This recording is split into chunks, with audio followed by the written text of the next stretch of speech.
El sonido seco del plástico, rompiéndose contra el suelo, fue lo último que escuché antes de quedarme a oscuras. Mis gafas volaron de mi rostro, arrancadas con violencia, y durante un segundo pensé que había sido un accidente. Pero el silencio que siguió no fue torpe ni culpable, fue cruel, calculado. Luego vino el pisotón, 1, 2, 3, y la voz de mi nuera, cargada de desprecio, atravesó la sala como un cuchillo. «Vieja sorda, que te quedes ciega también». Sentí que el mundo se desmoronaba mientras mi novela seguía sonando de fondo, como si nada hubiera pasado. Me quedé inmóvil en el sillón, con el corazón golpeándome el pecho y los ojos ardiendo. Sin mis gafas, todo era una mancha borrosa, una confusión de luces y sombras, pero podía ver perfectamente la silueta de mi hijo, de pie junto a ella. Podía sentir su presencia y, sobre todo, podía sentir su silencio. No dijo nada, no se movió, no me defendió. En ese instante comprendí que el golpe más fuerte no había sido el pisotón, sino su cobardía. Tragué saliva. El llanto me subía desde el pecho como una ola imparable, pero lo contuve. Me levanté despacio, tanteando el aire, buscando apoyo en los muebles que conocía de memoria. Nadie me ayudó, nadie se disculpó. Caminé hacia mi habitación con la espalda recta, fingiendo una dignidad que por dentro se me estaba rompiendo en pedazos. Cerré la puerta tras de mí y apoyé la frente contra la madera. Solo entonces dejé que las lágrimas cayeran en silencio. Pero antes de continuar, quiero hacerte una invitación muy especial. Suscríbete al canal y deja tu me gusta. Esto me ayuda a ver que me apoyas y disfrutas de mis historias. Y comenta aquí abajo desde qué ciudad nos estás viendo. Ahora, continuemos. Me senté en la cama y recogí los restos de mis gafas que había logrado traer conmigo. Un cristal estaba hecho añicos. El otro colgaba torcido del armazón. Esas gafas no eran un simple objeto. Eran mis ojos. Eran mi independencia. Sin ellas, apenas podía leer, coser o reconocer los rostros de quienes tenía delante.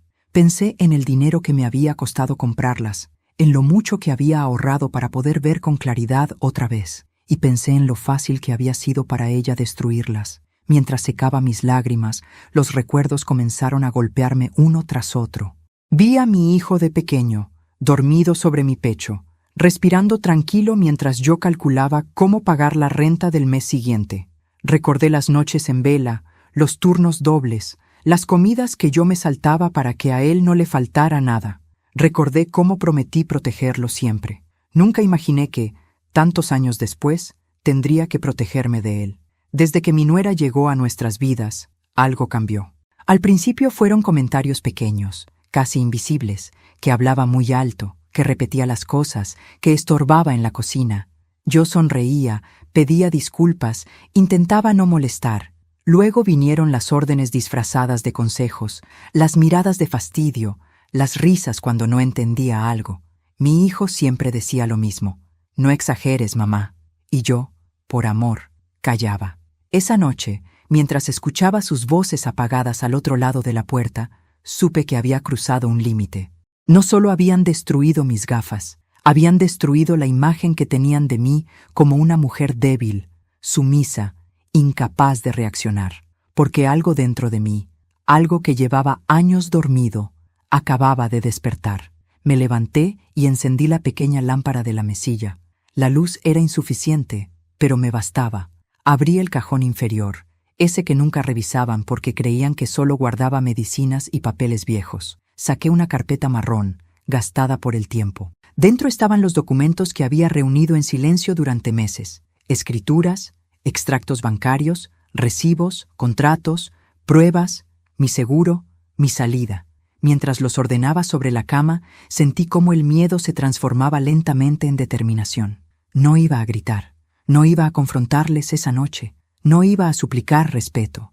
Había aprendido, quizá demasiado tarde, que el respeto no se mendiga, se impone con hechos. Escuché la risa de mi nuera desde la sala. Escuché la voz de mi hijo respondiéndole, intentando agradarle. Cada sonido era un recordatorio de que ya no podía confiar en ellos. Cerré la carpeta y la escondí de nuevo.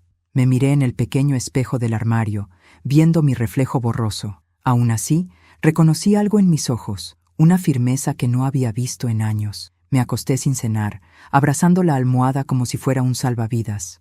No dormí mucho. Cada vez que cerraba los ojos, veía mis gafas romperse. Escuchaba el insulto. Sentía el silencio de mi hijo. Pero, entre esos recuerdos dolorosos, también se colaba un pensamiento nuevo, insistente. No me quedaré aquí para siempre. Cuando el amanecer comenzó a colarse por la ventana, tomé una decisión. No sería impulsiva, no sería ruidosa, sería exacta, medida, definitiva. Porque si algo había aprendido en 69 años de vida, era que las mujeres como yo sobrevivimos no gritando, sino resistiendo. Y cuando resistimos demasiado tiempo, aprendemos a atacar donde más duele. Me levanté con cuidado, me puse un abrigo viejo y salí de la habitación sin hacer ruido. Nadie me vio, nadie me detuvo. Mientras cerraba la puerta tras de mí, supe que ese sería el último día en que me iría llorando en silencio. A partir de ese momento, cada paso que diera tendría un propósito, y ellos, sin saberlo, ya habían empezado a perderlo todo. Durante años creí que el silencio era una forma de amor. Me convencí de que aguantar, bajar la cabeza y sonreír era el precio que debía pagar para no perder a mi hijo. Cada palabra que no dije, cada humillación que dejé pasar, la envolví en una excusa piadosa. No es tan grave, está estresada, ya se le pasará. Hoy sé que no era paciencia, era miedo. Miedo a quedarme sola, miedo a convertirme en una carga, miedo a que me cerraran la puerta definitiva. Cuando enviudé, mi mundo se encogió. Mi casa, antes llena de conversaciones y rutinas compartidas, se volvió demasiado grande y demasiado silenciosa. Mi hijo fue quien insistió en que me mudara con ellos. Así no estarás sola, mamá, me dijo. Y yo quise creerle. Vendí mi pequeño apartamento, entregué mis ahorros para ayudarles a comprar esa casa y entré en ella pensando que era un hogar compartido. Nunca imaginé que, con el tiempo, me convertiría en una invitada incómoda. Al principio, mi nuera era cordial. Me preguntaba si había dormido bien, me ofrecía café, incluso me acompañaba al médico. Pero poco a poco su tono cambió. Empezó a corregirme delante de otros, a suspirar cuando hablaba, a hacer bromas sobre mi edad. «Es que ya no oye bien», decía riéndose, como si yo no estuviera allí. Yo fingía no escuchar, y a veces ni siquiera fingía. Mis oídos ya no eran los de antes, pero mi corazón sí escuchaba todo. Intenté hablar con mi hijo en varias ocasiones, siempre a solas, siempre con cuidado. Le decía que algunos comentarios me dolían, que me sentía desplazada. Él suspiraba, me acariciaba la mano y respondía lo mismo. «No te lo tomes así, mamá.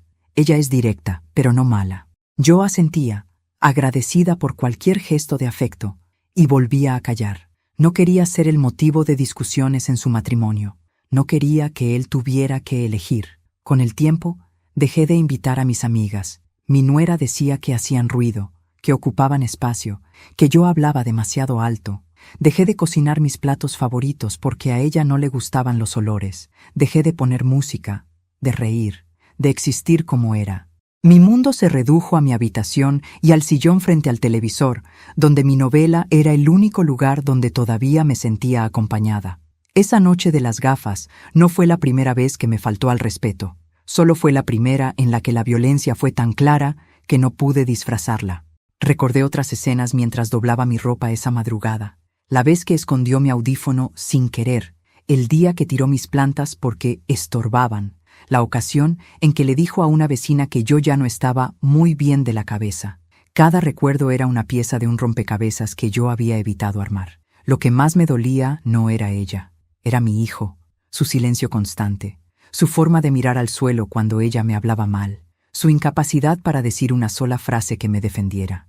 Yo lo había criado para ser fuerte, para ser justo, para proteger a los suyos. ¿En qué momento se volvió tan pequeño frente a alguien que gritaba? Aquella madrugada entendí algo esencial. Si seguía callando, no solo me perdería a mí misma, sino que les enseñaría que podían seguir cruzando límites sin consecuencias. El amor que no se defiende se marchita, y el respeto que no se exige desaparece. Abrí la carpeta marrón de nuevo y repasé los documentos. La casa estaba a nombre de mi hijo, sí, pero una parte importante del dinero había salido de mí. Tenía pruebas, extractos, transferencias, contratos privados. También tenía algo más, una carta manuscrita de mi esposo, guardada durante años, donde dejaba clara su voluntad de que yo nunca dependiera de nadie. Al leerla, sentí que su voz me empujaba a hacer lo que debía. Por primera vez en mucho tiempo, no me sentí vieja ni débil. Me sentí cansada, sí, pero lúcida. Y esa lucidez era peligrosa para quienes creían tenerme controlada. Me di cuenta de que mi nuera no me despreciaba solo por mi edad o mis limitaciones. Me despreciaba porque yo era un recordatorio constante de todo lo que ella no podía controlar del todo. El pasado de mi hijo, su conciencia, su origen. Al amanecer, cuando regresé a casa después de salir sin que nadie lo notara, mi hijo aún dormía. Lo observé unos segundos. Vi al niño que fue, no al hombre que ahora evitaba mirarme a los ojos. Sentí una mezcla de amor y decepción tan profunda que me dejó sin aliento. Pero no lloré, ya no. Esa mañana actué como siempre. Preparé el desayuno, sonreí, fingí normalidad. Mi nuera me miró con desdén, notando mis gafas rotas sobre la mesa. «A ver si ahora tienes cuidado», dijo. Yo asentí en silencio, no porque aceptara su crueldad, sino porque ya estaba varios pasos adelante. Mientras ellos salían de la casa, me senté en la mesa de la cocina con una taza de café frío entre las manos. Miré alrededor y entendí que ese lugar nunca había sido realmente mío. Y también entendí que no necesitaba que lo fuera para recuperar mi dignidad. A veces, la verdadera fuerza no está en quedarse y resistir, sino en saber cuándo empezar a moverse. Ese fue el día en que dejé de callar por amor.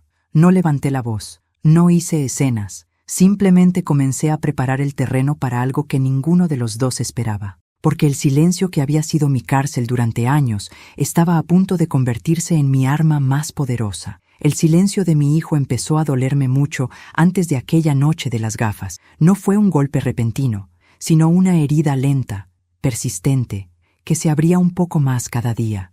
Aprendí a reconocerlo en gestos pequeños, en cómo evitaba mi mirada cuando su esposa me hablaba mal, en la forma en que fingía no escuchar los insultos, en la rapidez con la que cambiaba de tema cuando yo intentaba explicar cómo me sentía. Esa mañana, después del desayuno, lo vi prepararse para ir al trabajo. Se puso la chaqueta sin mirarme, revisó su teléfono y tomó las llaves. Yo estaba sentada a la mesa, con mis gafas rotas frente a mí. No dije nada. Esperé. Necesitaba saber si esta vez diría algo sin que yo lo pidiera. «Hijo», dije al fin con la voz controlada, «¿podemos hablar un momento?» Se detuvo, incómodo. «Ahora no, mamá. Voy con prisa. Solo un minuto». Suspiró, ese suspiro cansado que ya conocía demasiado bien, y se sentó frente a mí. Miró las gafas, luego apartó la vista. «Lo de anoche», empecé. «No estuvo bien». «Ya sabes cómo es ella», respondió rápido. Se le fue la mano. «No fue un accidente», dije. «Me insultó, me humilló. Y tú estabas ahí». Su silencio fue inmediato. Bajó la cabeza, jugueteó con las llaves. «No quería armar un problema», murmuró. Esa frase me atravesó como un cuchillo. No quería armar un problema, como si yo fuera el problema, como si mis lágrimas, mi dignidad, mi vejez fueran un estorbo que debía ocultarse para que la vida siguiera tranquila. ¿Y yo?, pregunté. ¿No soy un problema cuando me pisan, cuando me gritan, cuando me tratan como si no valiera nada? Levantó la vista un segundo, pero enseguida volvió a bajarla. «Mamá, no exageres». Ahí entendí todo. Su silencio no era miedo, era elección. Había elegido la comodidad, la paz aparente, la tranquilidad de no enfrentarse a su esposa, incluso si eso significaba sacrificarme a mí. Cuando se fue, me quedé sentada largo rato, mirando la puerta cerrada. Sentí un vacío extraño, como si algo se hubiera roto definitivamente dentro de mí. Ya no esperaba nada de él, y esa certeza, por dolorosa que fuera, también me dio claridad. Ese mismo día decidí revisar los papeles que había guardado durante años sin darles demasiada importancia. Abrí una caja vieja, escondida en el fondo del armario. Allí estaban documentos que mi esposo había ordenado con obsesiva prolijidad. Recibos, contratos, notas escritas a mano. Entre ellos encontré algo que me hizo sentarme de golpe en la cama. Era un acuerdo privado, firmado cuando mi hijo y su esposa compraron la casa. Yo había aportado una suma importante del dinero, casi todos mis ahorros. En el papel se especificaba que ese dinero no era un regalo, sino un préstamo, y que, en caso de conflicto o abandono, debía ser devuelto o compensado. Mi hijo había firmado. Yo también. Su esposa no. Recordé ese día. Mi hijo me había dicho que era por formalidad, que nunca haría falta usarlo. Yo había confiado. Siempre confié. Pero ahora ese papel era una prueba de que no estaba tan indefensa como creían. Esa tarde escuché algo que terminó de abrirme los ojos. Estaba en mi habitación, con la puerta entreabierta, cuando oí sus voces en la cocina. No sabían que yo estaba despierta. «No soporto tenerla aquí», dijo mi nuera sin disimulo. «Cada vez está peor, sorda, lenta, inútil». «Baja la voz», respondió mi hijo. «Puede oírte». Ella rió. «¿Oírme? Por favor, si no oye ni la televisión». Sentí el impulso de salir y enfrentarlos, pero me quedé quieta. Algo me decía que escuchara. «Tenemos que hacer algo», continuó ella. «Esto no puede seguir así». «¿Qué quieres que haga?», preguntó él. «Buscar una solución, un lugar donde la cuiden, un hogar, ya sabes, así todos estaremos mejor». El corazón me latía con fuerza. «Es mi madre», dijo él dudando. «Y yo soy tu esposa», replicó ella. «No puedes tenernos a las dos». Hubo un silencio largo. Luego, la frase que jamás olvidaré. «Déjame pensarlo». No dijo que no. No la defendió. No me defendió. Me estaba pensando como si yo fuera un mueble viejo, una carga que podía trasladarse de un sitio a otro. Esa noche no dormí. Me senté en la cama, con la espalda recta, repasando cada recuerdo, cada sacrificio, cada momento en que había puesto a mi hijo por delante de mí. Y comprendí algo doloroso. El amor que no exige respeto termina convirtiéndose en permiso para el abuso. Al amanecer, tomé una decisión definitiva. Ya no bastaba con planear una salida. Tenía que protegerme legalmente, emocionalmente, definitivamente. Pedí cita con un abogado recomendado por una vecina. No le conté nada a nadie. Sonreí, cociné, seguí siendo la anciana inofensiva que ellos creían conocer. Pero por dentro, algo había cambiado. Ya no esperaba que mi hijo me eligiera. Me estaba eligiendo yo. Cuando regresaron esa noche, mi nuera me lanzó una mirada burlona al ver mis gafas rotas. Mi hijo evitó mirarme. Yo los saludé con calma, como siempre. Me senté frente al televisor y fingí ver mi novela, aunque todo se veía borroso. Mientras ellos hablaban entre sí, entendí que el silencio de mi hijo había sido la traición más profunda de todas. No porque no me amara, sino porque había preferido no incomodarse. Y eso, para mí, era imperdonable. Apagué el televisor y me levanté sin decir una palabra. Caminé hacia mi habitación con paso firme. Cerré la puerta. Y supe que, a partir de ese momento, cada movimiento que hiciera estaría guiado por una sola idea. Nadie volvería a pisotearme sin pagar un precio. La cita con el abogado fue a las 10 de la mañana. Llegué temprano, con el abrigo bien abrochado y la carpeta marrón apretada contra el pecho. Me senté en la sala de espera, observando a la gente entrar y salir, pensando en lo extraño que era estar allí por algo que, durante años, me negué a reconocer. Yo también necesitaba protección, no contra extraños, sino contra mi propia familia. Cuando me llamaron, entré con paso firme. El abogado era un hombre de voz tranquila, de esos que escuchan más de lo que hablan. Le conté todo sin dramatizar: la convivencia, los insultos, el silencio de mi hijo, las gafas rotas, la conversación que había escuchado sobre buscarme un lugar. Mientras hablaba, me sorprendí a mí misma por lo serena que estaba. No lloré, no temblé. Era como si al poner las palabras en orden, el miedo se hubiera quedado fuera del despacho. Saqué los documentos y los fui colocando sobre la mesa. Él los revisó con atención. Hizo preguntas precisas, asintió varias veces. Cuando terminó, me miró a los ojos y dijo algo que aún resuena en mi cabeza. «Usted no está desamparada, solo estaba desinformada». Me explicó mis opciones con claridad. El acuerdo privado que había firmado con mi hijo tenía validez. Mis aportes podían reclamarse. También podía proteger mis cuentas, limitar accesos y dejar constancia de cualquier intento de manipulación. Me habló de poderes, de notificaciones formales, de cómo documentar cada humillación sin provocar enfrentamientos innecesarios. Salí de allí con un plan. No uno impulsivo, uno legal, irrefutable. Ese mismo día fui al banco, cambié claves, cancelé tarjetas adicionales, pedí estados de cuenta detallados, solicité alertas por cualquier movimiento. La mujer que me atendió fue amable y paciente. Me habló despacio, como si yo no pudiera seguirle el ritmo. Sonreí y asentí. Dejé que creyera lo que quisiera. La subestimación, aprendí, también podía ser una ventaja. Luego pasé por la óptica. Encargué unas gafas nuevas, mejores que las anteriores, más resistentes. Pagué sin dudar. Al salir, me senté un momento en un banco del parque. El sol me dio en la cara y sentí una paz extraña. No era felicidad todavía, pero sí la certeza de estar avanzando. En casa seguí actuando como siempre. Preparé la comida. Limpié la cocina. Respondí con monosílabos cuando mi nuera me hablaba con desdén. Mi hijo apenas me dirigía la palabra. Yo observaba, escuchaba, tomaba nota mental de todo. Cada comentario, cada gesto, cada omisión.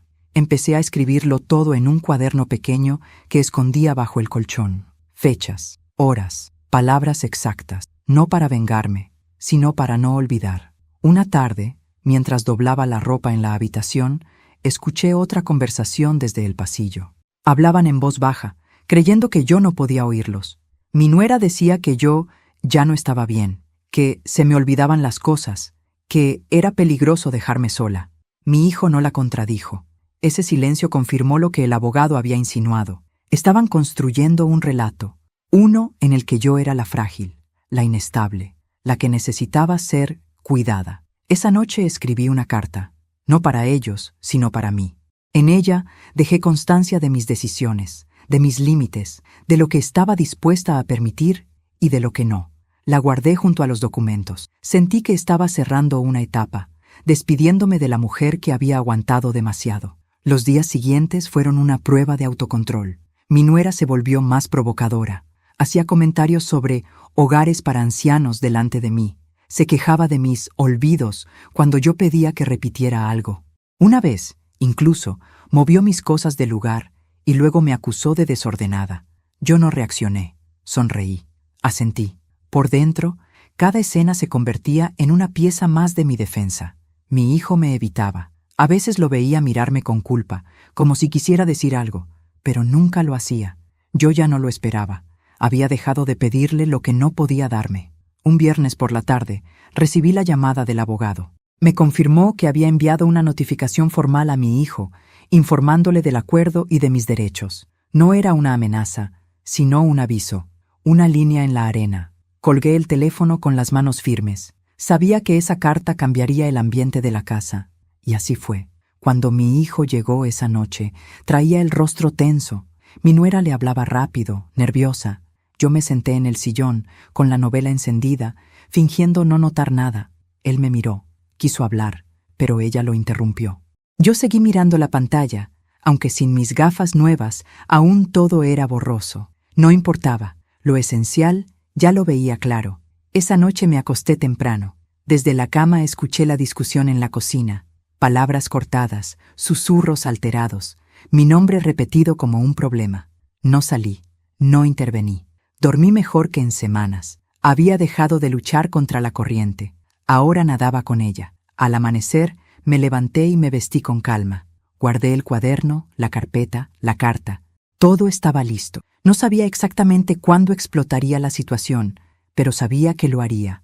Y cuando ocurriera, yo no estaría improvisando. Tendría respuestas, tendría pruebas, tendría, por primera vez, la ventaja. Miré mi reflejo en el espejo. A mis 69 años, con arrugas y canas, me vi distinta. No más débil, no más perdida, decidida. Había tomado la decisión a solas, sin aplausos ni testigos. Y entendí que las decisiones más importantes de la vida casi siempre se toman así, en silencio, con miedo, pero con una convicción que ya no pide permiso. El día que recibieron la notificación del abogado, la casa cambió de temperatura. No hablo del clima, sino del aire invisible que se respira cuando algo importante está a punto de romperse. Mi nuera caminaba de un lado a otro con el teléfono en la mano, murmurando frases cortadas. Mi hijo se sentó en la mesa de la cocina y no se movió durante largos minutos, con la mirada perdida en la nada. Yo observaba desde el sillón, en silencio, con mis gafas nuevas puestas, viendo cada gesto con una claridad que ellos aún no sospechaban. «Esto es una exageración», dijo ella finalmente. Tu madre se está pasando. ¿Cómo se le ocurre mandar abogados? ¿Qué pretende? ¿Asustarnos? Mi hijo no respondió de inmediato. Se pasó la mano por la cara, cansado. No lo sé, murmuró. Pero el papel es claro. Firmé ese acuerdo. Fue hace años, replicó ella. Ya no tiene validez. Además, mírala. Bajó la voz. No está bien. Se confunde, escucha mal, ve mal. Nadie va a creerle. Sentí un nudo en el estómago, pero no me moví. No reaccioné. Ellos creían que yo estaba distraída con la novela, como siempre. Creían que mi mundo se limitaba a la pantalla y al sonido alto del televisor. No sabían que cada palabra se me clavaba como una aguja. Tenemos que adelantarnos, continuó mi nuera. Si esperamos, esto se nos va de las manos. ¿Adelantarnos cómo?, preguntó él. Ella se inclinó hacia él y habló en voz baja, confiada. Hablando con un médico, con alguien que certifique que ya no está en condiciones de tomar decisiones sola. Si logramos eso, todo lo demás se cae. El abogado, el acuerdo, todo. Mi corazón empezó a latir con fuerza. Por un momento pensé que me traicionaría el pulso, que se darían cuenta de que estaba escuchando. Pero respiré hondo y me quedé quieta. Había imaginado este escenario. Había preparado mi mente para escucharlo sin derrumbarme. «Estás diciendo», empezó mi hijo. «Estoy diciendo que es lo mejor para todos», lo interrumpió ella. «Para ella también. Un lugar donde la cuiden, donde no tenga que preocuparse por nada, y nosotros podremos vivir tranquilos». «Es mi madre», repitió él sin convicción. «Y yo soy tu esposa», respondió ella con firmeza. «No puedes seguir postergando esto». Hubo un silencio largo. Yo contuve la respiración. Esperaba escuchar un no, una defensa tardía, una muestra mínima de valentía, pero lo que vino fue peor. «Déjame pensarlo», dijo mi hijo otra vez. Ahí entendí que en su mente la decisión ya estaba tomada. Solo necesitaba tiempo para convencerse de que no era un monstruo por hacerlo. Sentí una tristeza profunda, pero también algo nuevo, una calma fría. Ya no había dudas, ya no había esperanza, solo hechos. Antes de continuar, dime aquí en los comentarios qué te está pareciendo esta historia hasta ahora y qué harías tú en su lugar. No te vayas del video, porque lo que viene a continuación te pondrá la piel de gallina. Ahora continuemos. Esa noche me acosté temprano, pero no dormí. Escuché cómo hablaban en la habitación de al lado, cómo bajaban la voz cuando pasaba por el pasillo, cómo se movían con una falsa normalidad. Yo ya no formaba parte de sus planes como persona, sino como obstáculo. Y los obstáculos, en su lógica, se eliminan. A la mañana siguiente, mi nuera fue especialmente amable. Me preparó el desayuno, me preguntó cómo había dormido, incluso me ofreció llevarme al médico para revisar la vista y el oído. Su tono era dulce, casi cariñoso. Si no la conociera, habría creído en su preocupación. Pero yo veía más allá, veía la prisa, veía el cálculo. «Gracias», le respondí. «Lo pensaré». Mi hijo me miró con una mezcla de culpa y alivio. Quizá pensó que todo se resolvería solo, que yo aceptaría dócilmente lo que estaban planeando. No sabía que, mientras ellos creían ganar terreno, yo ya había dado pasos que no podían deshacer. Esa misma tarde, recibí un mensaje del abogado. Me avisó que había sido contactado por un colega que trabajaba con servicios sociales. Alguien había preguntado por mi situación, por mi capacidad para manejar mis asuntos. No mencionó nombres, pero no hacía falta. Sonreí con amargura. El plan había comenzado. Llamé al abogado de inmediato. Le conté lo que había escuchado, palabra por palabra. Él me pidió calma y me dijo algo que me devolvió el control. «No haga nada distinto. Siga como hasta ahora. Déjelos avanzar». Colgué el teléfono y me sentí extrañamente fuerte. Cuando alguien cree que te tiene acorralada, suele cometer errores, y ellos los cometieron. 2 días después, mi nuera habló por teléfono en la cocina sin cerrar bien la puerta. Creyó que yo estaba en el baño. La escuché mencionar fechas, nombres, incluso decir que la anciana se niega, pero no importa. Saqué el pequeño grabador que llevaba días escondido en el bolsillo del delantal y lo encendí. No temblé, no dudé. Cada palabra quedó registrada. Esa noche, cuando mi hijo me preguntó si aceptaría ir al médico, por tranquilidad, lo miré a los ojos y asentí. «Claro», dije con una sonrisa. «Si eso los deja más tranquilos». Vi el alivio cruzar su rostro. Creyeron que habían ganado. Creyeron que yo me rendía. No entendieron que mi aceptación no era sumisión, sino estrategia. Al día siguiente, mientras ellos salían a trabajar, me senté en la mesa de la cocina y revisé todo una vez más. Documentos, grabaciones, notas, estaba lista. No sabía exactamente cómo ni cuándo se daría el golpe final, pero sí sabía algo. Ya no estaba sola, ni indefensa, ni desinformada. Cuando regresaron esa noche, mi nuera me habló con un tono condescendiente, casi triunfal. Mi hijo evitó mirarme. Yo me fui a mi habitación temprano, como siempre, pero esta vez, en lugar de llorar, cerré los ojos con una certeza firme. Cuando alguien cree que te ha vencido, es el mejor momento para demostrarle que se equivocó. Y mientras apagaba la luz, supe que el arrepentimiento que les esperaba no sería inmediato, ni ruidoso. Sería lento, legal, irreversible, exactamente como yo lo había planeado. El día comenzó como cualquier otro. Preparé café, regué las plantas del patio y me senté unos minutos a ver el noticiero. Mi nuera salió apresurada, sin despedirse. Mi hijo tomó las llaves y murmuró un «Nos vemos», que no llegó a mirarme a los ojos. Cerraron la puerta y el silencio volvió a la casa. Un silencio distinto, cargado de electricidad, como el aire antes de una tormenta. Esperé exactamente 10 minutos. Luego abrí mi bolso y saqué el teléfono. Marqué el número del abogado con manos firmes. Le dije una sola frase: «Es hoy». Él respondió con un entendido que me tranquilizó más que cualquier promesa. Colgué y respiré hondo. No había marcha atrás. Mi primer paso fue el banco. Llegué con tiempo, pedí hablar con la gerente y le entregué una carpeta organizada al detalle. Dentro estaban los extractos, las autorizaciones canceladas, las alertas activadas y, sobre todo, una solicitud formal para congelar cualquier movimiento que no llevara mi firma presencial. La gerente leyó, asintió y me explicó el procedimiento. Me pidió paciencia. Yo asentí. La paciencia había sido mi entrenamiento durante años. Salí del banco y caminé 2 cuadras hasta una notaría. Allí firmé una revocación de poderes y dejé constancia de que cualquier intento de representarme sin mi presencia debía ser denunciado. El notario me miró con respeto, quizás sorprendido de ver a una mujer de mi edad tan segura. No me importó. Firmé despacio, letra clara, sin temblores. El siguiente paso fue más delicado. Entré a la clínica donde mi nuera había intentado conseguir una evaluación. Solicité hablar con la trabajadora social.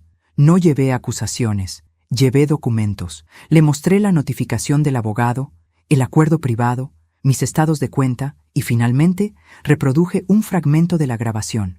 No todo, solo lo suficiente. Su expresión cambió. Tomó notas, me explicó mis derechos y me aseguró que cualquier evaluación debía ser voluntaria y con garantías. Salí de allí con un papel sellado que decía «Constancia de capacidad». Un papel pequeño, un escudo enorme. Regresé a casa al mediodía. Me senté en la mesa de la cocina y comí despacio. No me apresuré, no miré el reloj. Sabía que la tarde traería noticias. Y las trajo. El primer mensaje llegó a las 2. Mi hijo. «Mamá, ¿moviste algo en el banco?» Leí y no respondí. El segundo llegó 10 minutos después. «No puedo acceder a la cuenta». Tampoco respondí. El tercero, a las 3, fue una llamada. La dejé sonar. A las 3:30, el teléfono vibró con un mensaje de mi nuera. «¿Qué hiciste?» Sonreí. El golpe invisible había dado en el centro. A las 4 sonó el timbre. Abrí la puerta con calma. Mi hijo estaba pálido. Mi nuera, detrás, tenía los ojos encendidos de rabia. «¿Qué está pasando?», preguntó él. «Entren», dije. «Hablemos». Se sentaron frente a mí. Yo coloqué 3 sobres sobre la mesa. Uno del banco, uno de la notaría, uno de la clínica. «Esto», empecé, «es lo que está pasando». Mi nuera intentó hablar, pero levanté la mano. «Primero escuchan». Les expliqué, sin elevar la voz, cada paso, las claves cambiadas, los accesos revocados, la constancia de capacidad, el acuerdo privado activado, la notificación formal. No hubo gritos, no hubo insultos, solo hechos. «No puedes hacer esto», dijo ella al fin. «Es injusto». «Injusto», respondí. Fue romper mis gafas y humillarme. Injusto fue planear mi salida como si fuera un mueble. Esto es legal. Mi hijo me miró, descompuesto. «Mamá, yo no sabía que llegarías tan lejos». «Yo sí sabía», dije, porque llevaba demasiado tiempo demasiado cerca del abismo. Mi nuera se levantó de golpe. «Esto es una traición». «No», corregí. «Esto es protección». Sacó su teléfono, nerviosa. «Llamaré a mi abogado». «Hazlo», dije. «El mío ya está informado». Hubo un silencio pesado. Mi hijo se llevó las manos a la cabeza. «¿Y ahora qué?», preguntó. «Ahora», respondí, «vamos a ordenar las cosas». Abrí el primer sobre y le entregué a mi hijo una copia del acuerdo. Señalé la cláusula subrayada. «Este dinero no fue un regalo, fue un préstamo, y tiene plazos». Mi nuera me miró con incredulidad. «No tenemos cómo pagar eso». «Ese no es mi problema», dije. Yo tampoco tenía cómo pagar el desprecio. Abrí el segundo sobre. «Aquí consta que nadie puede representarme ni decidir por mí. Cualquier intento será denunciado». Abrí el tercero. «Y aquí dice que estoy en pleno uso de mis capacidades». Por si quedaba alguna duda. Mi nuera apretó los labios. Mi hijo respiraba rápido. «Mamá», dijo, «podemos arreglarlo. Podemos pedir perdón». «El perdón», respondí, «no devuelve el tiempo ni repara el daño, pero puede cambiar el futuro si va acompañado de hechos». «¿Qué hechos?», preguntó ella, con voz dura. «Respeto», dije, «distancia y responsabilidades claras». Me levanté. «No me iré hoy. Esta también es mi casa hasta que resolvamos lo legal. Pero desde este momento, mis cosas no se tocan. Mi espacio se respeta, y cualquier falta tendrá consecuencias». Mi nuera quiso replicar, pero mi hijo la detuvo. «Basta», dijo, «basta». Lo miré. Por primera vez no evitó mis ojos. «Vamos a calmarnos», añadió, «y a pensar». Asentí. Eso debieron hacer desde el principio. Esa noche cenamos en silencio. Nadie levantó la voz. Nadie me habló mal. El golpe invisible había cambiado la dinámica. No por miedo, sino por límites. Me acosté temprano. Antes de dormir, revisé el cuaderno. Escribí una sola línea. Hoy recuperé el control. Apagué la luz con una paz nueva. Sabía que no había terminado, que la caída no sería inmediata. Pero también sabía algo esencial. Cuando quitas los recursos, las máscaras caen. Y cuando caen, la verdad se vuelve inevitable. La tensión se podía cortar con un cuchillo. Desde el día del golpe invisible, la casa dejó de ser un campo de batalla ruidoso y se convirtió en un territorio de silencios vigilantes. Mi nuera ya no gritaba, no insultaba, no hacía escenas, pero cada gesto suyo estaba cargado de rencor, como si esperara el momento exacto para atacar. Mi hijo caminaba con los hombros caídos, atrapado entre la culpa y el miedo, como un niño que sabe que ha hecho algo mal y no encuentra cómo arreglarlo. Yo, en cambio, me sentía extrañamente liviana, no feliz, no triunfante, liviana, como quien se quita un peso de encima después de años de cargarlo sin darse cuenta. La confrontación final llegó un martes por la tarde, cuando regresé del mercado y encontré a mi nuera hablando por teléfono en la sala. No bajó la voz al verme entrar.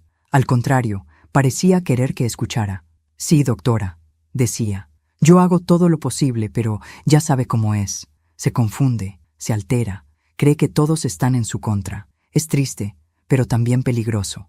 Me detuve en seco. Sentí un escalofrío recorrerme la espalda. No era una conversación casual. Era un intento claro y desesperado de construir una versión en la que yo era la anciana inestable. Colgué las bolsas con calma y me acerqué un poco más. «Sí, claro», continuó ella. «Entiendo que estos procesos llevan tiempo, pero no podemos esperar a que pase algo grave». Entonces carraspeé suavemente. «Disculpa», dije. «¿Hablabas de mí?». Mi nuera se sobresaltó. Tapó el teléfono con la mano. «No es asunto tuyo», respondió nerviosa. «Claro que lo es», repliqué. «Estás hablando de mi salud mental». Colgó de golpe y se levantó. «¿Te estabas escondiendo para escuchar?». «No», respondí. «Estaba entrando a mi casa. La diferencia es importante». Mi hijo apareció desde el pasillo, alertado por el tono de nuestras voces. «¿Qué pasa?», preguntó. «Pasa», dije mirándolo, «que tu esposa acaba de intentar otra vez presentarme como una persona incapaz, y esta vez delante de mí». Mi nuera cruzó los brazos. «No mientas, solo estaba pidiendo orientación». «Orientación para deshacerte de mí», respondí. «No es la primera vez, ni será la última si nadie pone un límite». Mi hijo miró a su esposa, luego a mí. Respiró hondo. «Basta», dijo. «Ya basta». Ella lo miró incrédula. «¿A mí me dices basta?». «Sí», respondió él, con una firmeza que no le conocía. A ti. El silencio que siguió fue tan denso que casi dolía. Llevas meses humillando a mi madre, continuó. La insultaste, la trataste como si no valiera nada, y cuando ella se defendió, intentaste hacerla pasar por loca. Eso se acabó. Mi nuera abrió la boca, pero no salió ningún sonido. ¿Te das cuenta de lo que dices?, susurró al fin. Estoy tratando de protegerte. No, replicó él. Estás tratando de controlarlo todo, incluso a mí. Yo los observaba sin intervenir. No necesitaba hacerlo. La caída ya había empezado, y no la estaba provocando yo, sino sus propias palabras. Si sigues así, dijo mi hijo, me vas a perder. Ella se rió, una risa amarga. ¿Y qué? ¿Te quedarás con ella? ¿Con una vieja sorda que ya no sirve para nada? Antes de que él pudiera reaccionar, hablé yo. Nunca fui débil, dije con voz tranquila. Solo fui paciente, y confundiste mi paciencia con permiso. Mi nuera me miró con odio. Tú nos dividiste. No, respondí. Yo solo dejé de permitir que me pisotearan. La división ya estaba ahí. Tú la creaste. Ella dio un paso hacia mí, amenazante. Te vas a arrepentir. No, dije. Tú ya lo estás haciendo. Mi hijo se interpuso entre nosotras. No le hables así, ordenó. Ni una vez más. Fue entonces cuando ella perdió el control. Gritó, lloró, lanzó acusaciones, sacó a relucir viejos resentimientos. Dijo que todo lo había hecho por la familia, que nadie la entendía, que yo era una carga. Cada palabra la hundía más, cada frase mostraba su verdadero rostro. Cuando terminó, exhausta, la miré a los ojos. Tienes dos opciones, le dije. La primera es seguir por este camino y enfrentar las consecuencias legales y familiares de tus actos. La segunda es aceptar que aquí hay límites que no vas a cruzar nunca más. ¿Y tú quién eres para ponerlos?, escupió. Soy la dueña de mi vida, respondí. Y eso es suficiente. Mi hijo tomó aire. Quiero que te vayas unos días, le dijo a ella. Necesito pensar. ¿Me estás echando?, preguntó, incrédula. Te estoy pidiendo espacio, corrigió. Si no lo respetas, entonces sí, tendrás que irte. Ella lo miró, buscando la antigua debilidad. No la encontró. Por primera vez, él no bajó la mirada. Esto no se queda así, dijo, tomando su bolso. Nada vuelve a ser como antes, respondí. Y es mejor así. La puerta se cerró tras ella con un golpe seco. Mi hijo se quedó de pie, temblando. Yo me acerqué despacio. No era así como imaginé mi vida, dijo, con la voz rota. Ni yo, respondí. Pero aquí estamos. Se sentó y se cubrió el rostro con las manos. No lo consolé, no de inmediato. Había lecciones que no necesitaban caricias, sino tiempo. Esa noche, la casa estuvo en silencio. Un silencio distinto al de antes. No era opresivo, era honesto. Me acosté sabiendo que la caída de los soberbios no siempre es ruidosa. A veces ocurre así, en una sala cualquiera, con palabras que ya no pueden desmentirse. Y mientras cerraba los ojos, supe que el final estaba cerca. No el final del conflicto, sino el final de una etapa. La mía, por fin, estaba comenzando. La casa quedó en silencio después de que la puerta se cerró tras ella. No fue un silencio violento ni cargado de tensión, como los que había soportado durante meses. Fue un silencio distinto, limpio, honesto. Uno de esos silencios que no asustan, sino que confirman que algo terminó de romperse y que ya no hay vuelta atrás. Mi hijo se quedó de pie en medio de la sala, con los hombros hundidos, como si de pronto le hubieran quitado un peso enorme y no supiera cómo sostenerse sin él. Yo no dije nada. Me senté en el sillón, el mismo sillón donde me habían humillado, y respiré profundo. Por primera vez, ese lugar no me resultaba hostil. Era simplemente una habitación, nada más. Mamá, dijo él al fin. Perdóname. No respondí de inmediato. No porque no lo hubiera escuchado, sino porque esa palabra, perdóname, ya no tenía el mismo peso que antes. Durante años la había esperado. Ahora llegaba tarde. No inútil, pero tarde. Siéntate, le dije con calma. Obedeció. Lo observé con detenimiento. Tenía el rostro cansado, los ojos rojos, la expresión de alguien que acaba de darse cuenta de que ha vivido mucho tiempo equivocado. No sentí triunfo, sentí pena. Y algo más profundo, claridad. No voy a gritarte, empecé. Tampoco voy a reprocharte todo lo que hiciste o dejaste de hacer. Ya sabes lo que pasó, ya lo viviste. Lo que quiero ahora es que entiendas algo. Asintió, en silencio. Nunca fui débil, continué. Nunca fui tonta. Nunca fui una carga. Fui paciente. Fui generosa. Fui una madre que se puso en último lugar demasiadas veces. Y tú, hice una pausa, confundiste eso con que yo podía soportarlo todo. Bajó la cabeza. No supe poner límites, dijo. Ni a ella, ni a mí. Y eso tuvo consecuencias, respondí. Para ti, para mí, para esta casa. Se quedó callado. Yo me levanté y caminé despacio hasta la mesa, donde aún estaban algunos de los sobres y papeles. No los abrí. No hacía falta. El verdadero documento ya estaba firmado dentro de mí. Escúchame bien, le dije. No voy a irme hoy. Tampoco mañana. Esta casa es también mía hasta que lo resolvamos legalmente, y no pienso salir huyendo como si hubiera hecho algo malo. Pero las cosas no volverán a ser como antes. Lo sé, susurró. A partir de ahora, continué, mi habitación es mi espacio. Nadie entra sin permiso. Mis cosas no se tocan. Mis decisiones se respetan. Y si en algún momento vuelves a permitir que alguien me humille, sea quien sea, yo no me quedaré callada. Ni aquí ni en ningún lugar. Levantó la vista. Te lo prometo. No me prometas nada, respondí. Demuéstratelo a ti. El silencio volvió a instalarse entre nosotros, pero ya no era incómodo. Era necesario. Esa noche dormí profundamente, sin sobresaltos, sin miedo. Cuando desperté, el sol entraba por la ventana con una suavidad que no recordaba. Me levanté temprano, me vestí despacio y preparé café solo para mí. Me senté a la mesa y bebí cada sorbo como un pequeño acto de victoria personal. Mi hijo salió de su habitación más tarde. Me saludó con un buen día, tímido, respetuoso. No dijo nada más. Yo tampoco. Ya no necesitábamos llenar el aire de palabras inútiles. Los días siguientes fueron de ajustes silenciosos. Mi nuera no volvió. Mi hijo empezó a encargarse de cosas que antes delegaba. Lavó platos, ordenó. Incluso, un día, me preguntó si necesitaba algo del mercado. No respondí con ironía ni con rencor. Simplemente dije lo que necesitaba, sin agradecimientos exagerados, sin culpa. Una semana después, recibí una llamada del abogado. Me confirmó que, tras los movimientos recientes y la notificación enviada, mi posición legal era sólida. Podíamos seguir adelante con tranquilidad. Colgué el teléfono y sentí un alivio profundo. No porque hubiera ganado algo material, sino porque había dejado de perderme a mí misma. Esa tarde decidí hacer algo simbólico.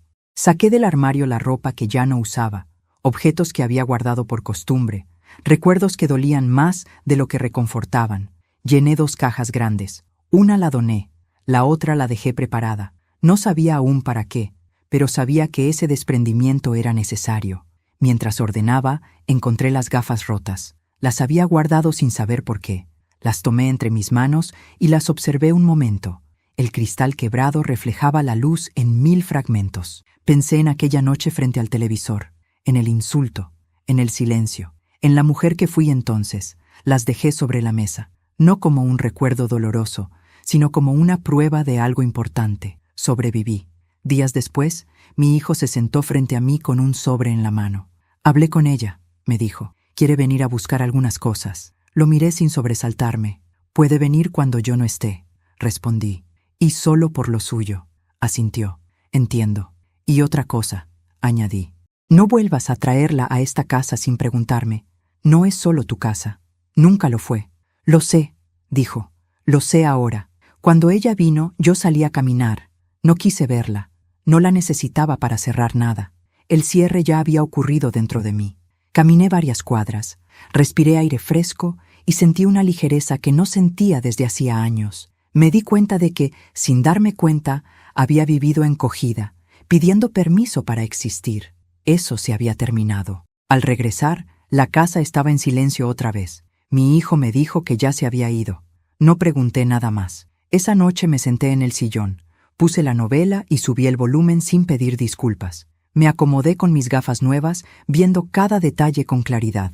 No porque la novela fuera importante, sino porque yo lo era. Pensé en todas las mujeres de mi edad que viven situaciones similares, en las que callan por miedo, en las que soportan por amor, en las que creen que ya es tarde para cambiar algo. Yo misma lo había creído durante mucho tiempo, pero no era tarde. Nunca lo fue. Con el paso de las semanas, empecé a planear mi siguiente movimiento. No huir, sino elegir. Quizá un lugar propio, quizá un pequeño apartamento, quizá quedarme. Aún no lo sabía. Y por primera vez, no tener la respuesta inmediata no me angustiaba, porque la decisión sería mía. Mi hijo comenzó a cambiar, no de un día para otro, pero cambió. A veces se sentaba conmigo a tomar café, otras me preguntaba por cosas del pasado. No buscaba perdón, buscaba entender. Yo respondía solo lo que quería responder. El resto lo guardaba para mí. Una tarde, mientras regaba las plantas, me miré en el reflejo de la ventana. Vi a una mujer mayor, sí, con arrugas, con canas, pero también vi a alguien erguida, presente, dueña de su espacio. Nunca fui débil, fui resistente, y ahora consciente. Entendí que la venganza no siempre es gritar, expulsar o humillar de vuelta. A veces, la venganza más poderosa es recuperar la dignidad, es poner límites, es vivir bien, es no permitir nunca más que te hagan sentir menos. Esa noche, antes de dormir, abrí el cuaderno donde había anotado todo durante meses. Leí la primera página, escrita con miedo, con manos temblorosas. Luego leí la última. Cerré el cuaderno y lo guardé en el fondo del armario. Ya no lo necesitaba. Apagué la luz con una sonrisa serena. No sabía exactamente qué me esperaba en el futuro, pero sí sabía algo con absoluta certeza. Nadie volvería a pisotearme en silencio. Nadie volvería a arrancarme la voz. Nadie volvería a confundirme con alguien débil. Porque a mis 69 años finalmente había aprendido algo esencial. La fuerza no se pierde con la edad, solo se despierta. Hoy me despierto más temprano que antes, no por obligación, sino porque el silencio de la mañana ya no me pesa. Me preparo un café, me siento junto a la ventana y observo cómo la luz entra despacio en la casa.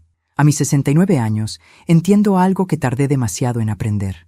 La paz no llega cuando otros cambian, sino cuando una decide cambiar su lugar en la historia. Durante mucho tiempo creí que amar era aguantar, que ser madre era callar, que envejecer significaba desaparecer poco a poco para no molestar. Me equivoqué. Amar también es poner límites. Ser madre no es permitir humillaciones. Y envejecer no es apagarse, sino reconocerse con más claridad. No guardo rencor. El rencor envejece el alma más rápido que los años, pero tampoco olvido, porque olvidar sería volver a permitir lo que nunca debí aceptar. Hoy camino más lenta, sí, oigo menos, veo con ayuda de mis gafas, pero mi voz es más fuerte que nunca, y eso nadie puede arrebatármelo. Mi hijo está aprendiendo, yo también. No sé qué nos depara el futuro, pero ya no me asusta no saber. Por primera vez, las decisiones no se toman a mis espaldas, se toman conmigo, o no se toman. Y eso, para una mujer que pasó la vida sintiéndose pequeña dentro de su propia casa, es una victoria inmensa. Si llegaste hasta aquí, quiero decirte algo desde el corazón. Nunca es tarde para decir basta. Nunca es tarde para elegirte. Nunca es tarde para recuperar tu dignidad, aunque otros te hayan hecho creer lo contrario durante años. Y ahora quiero escucharte a ti. Suscríbete al canal y deja tu me gusta.